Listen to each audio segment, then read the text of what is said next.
Assalamualaikum warahmatullahi wabarakatuh. Salam sejahtera untuk kita semua.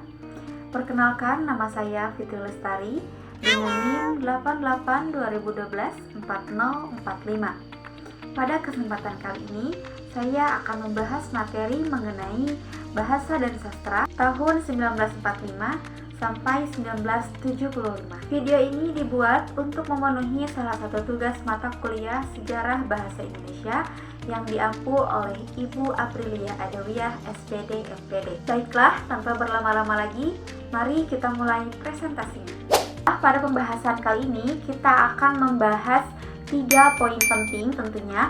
Yang pertama adalah Bahasa dan Sastra periode 1945 sampai 1955 pada era transisi. Yang kedua, Lembaga Kebudayaan Indonesia. Dan yang ketiga, Bahasa dan Sastra periode 1960 sampai 1965. Baiklah, kita mulai dari pembahasan yang pertama, yaitu mengenai Bahasa dan Sastra pada tahun 1945 sampai 1955 pada era transisi. Periode 1945 sampai 1955 adalah masa transisi yang sangat krusial bagi bahasa dan sastra Indonesia. Bahasa Indonesia diperkuat sebagai alat pemersatu bangsa dan juga bahasa nasional, sementara sastra berkembang dengan tema perjuangan dan kemerdekaan yang realistis dan ekspresif. Perkembangan bahasa dan sastra selepas kemerdekaan Indonesia terjadi di berbagai bidang termasuk budaya dan sastra. Dalam hal ini tidak terjadi secara tiba-tiba pada saat setelah proklamasi. Selama masa pendudukan Jepang sudah terjadi tanda-tanda perubahan yang diperlihatkan oleh beberapa sastrawan, tetapi tidak segera muncul ke permukaan karena masih tertekan oleh adanya penduduk Jepang. Proklamasi kemerdekaan menciptakan suasana jiwa dan penciptaan bebas dan merdeka yang sebelumnya terkekang. Nah, berkat kebebasan tersebut, berbagai pemikiran dan juga penciptaan karya sastra pun kembali marak. Hal ini ditandai dengan munculnya berbagai penerbitan seperti Siasat, Pancaraya, Panji Masyarakat, Genta, dan lain sebagainya. Di antara semua penerbitan tersebut, yang paling menonjol adalah Siasat, dengan lampiran kebudayaannya yaitu gelanggang. Apa itu Siasat? Siasat adalah mingguan yang diterbitkan oleh Soejatmoko dan Rosihan Anwar.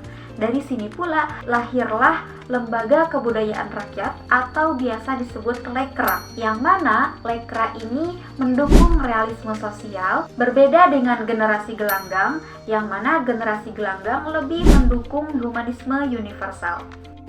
Berbicara tentang gelanggang seniman merdeka, pasti di antara kalian mungkin ada yang merasa asing dengan kata tersebut. Dari itu, mari kita sedikit berikan penjelasan tentang gelanggang seniman ini. Apa itu gelanggang seniman? Gelanggang seniman merdeka adalah sebuah perkumpulan para seniman dan para sastrawan yang berdiri di Jakarta pada tahun 1946. Gelanggang seniman merdeka ini didirikan oleh para tokoh-tokoh seniman angkatan 45, yaitu Chairil Anwar, Asrul Sani, dan Rifai Apin. Nah, setelah gelanggang seniman merdeka, lahirlah organisasi kebudayaan baru yang biasa disebut dengan Lekra.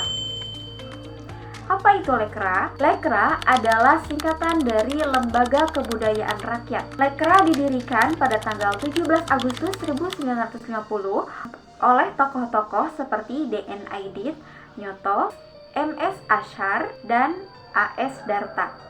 Organisasi Lekra ini mengajak para seniman, sastrawan, bahkan para buruh dan para petani untuk berperan aktif dalam mewujudkan Republik Indonesia yang demokratis dan memerdekakan rakyat melalui seni dan budaya. Puncaknya, setelah peristiwa G30 SPKI, PKI dibubarkan bahkan termasuk Lekra, karena Lekra memiliki keterkaitan dengan PKI. Karya-karya Lekra pun dilarang oleh pemerintah karena dianggap merongrong kewibawaan pemerintah, sehingga keberadaan Lekra berakhir secara terpaksa. Pada era 1945 ini juga terjadi yang namanya krisis sastra, khususnya pada periode 1953 sampai 1961.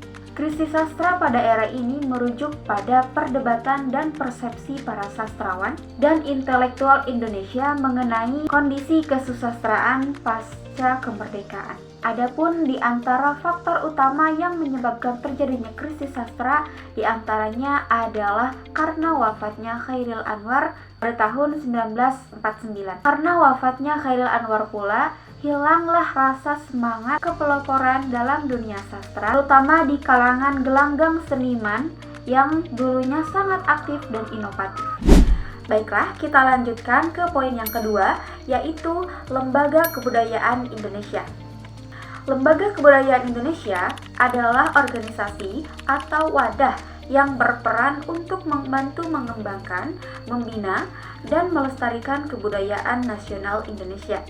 Di antara lembaga kebudayaan penting yang ada di Indonesia, di antaranya adalah Lekra atau Lembaga Kebudayaan Rakyat dan LKN, Lembaga Kebudayaan Nasional. Pada saat itu, Lekra dikenal sebagai lembaga kebudayaan yang paling massal anggotanya dengan kegiatan yang merakyat untuk melaksanakan prinsip kebudayaan dari dan untuk rakyat. Lekra lahir pada masa seni hanya dinikmati oleh orang-orang tertentu saja. Akhirnya, para pendiri Lekra pun mencoba untuk mendobrak yang hegemoni ini. Mereka juga ingin rakyat biasa bisa menikmati setiap karya seni yang ada di Indonesia. Karena itu, pada awal perkembangannya, Lekra hanya terdiri dari beberapa lembaga yang berkaitan dengan seni dan budaya seperti lembaga sastra, seni lukis, musik, tari, film, dan lain sebagainya. Lekra mempunyai visi berkesenian dan kebudayaan, yaitu seni untuk rakyat dan politik adalah panglima. Seni dalam rakyat berarti setiap seni bisa dinikmati oleh semua kalangan, tidak hanya orang tertentu saja. Sementara politik adalah panglima, berarti setiap karya seni harusnya bisa menyampaikan aspirasi rakyat dalam bentuk bahasa dan sastra dan juga kebudayaan di rakyat. Lanjut, kita ke poin yang nomor 3, yaitu bahasa dan sastra periode 1960 sampai 1965. Pada periode ini, bahasa dan sastra sangat dipengaruhi oleh dinamika politik dan ideologi, terutama di bawah pimpinan masa Orde Lama atau Orla yang dipimpin langsung oleh Presiden Soekarno. Pada masa ini, dunia sastra sangat kental dengan dunia politik, di mana banyak sastrawan yang terlibat langsung dalam dunia politik dan kebudayaan, terutama yang berafiliasi dengan Lembaga Kebudayaan Rakyat atau Lekra. Situasi sosial budaya yang tidak stabil dan konflik politik yang sangat tajam menyebabkan dunia sastra ikut terpecah dalam berbagai kubu ideologis.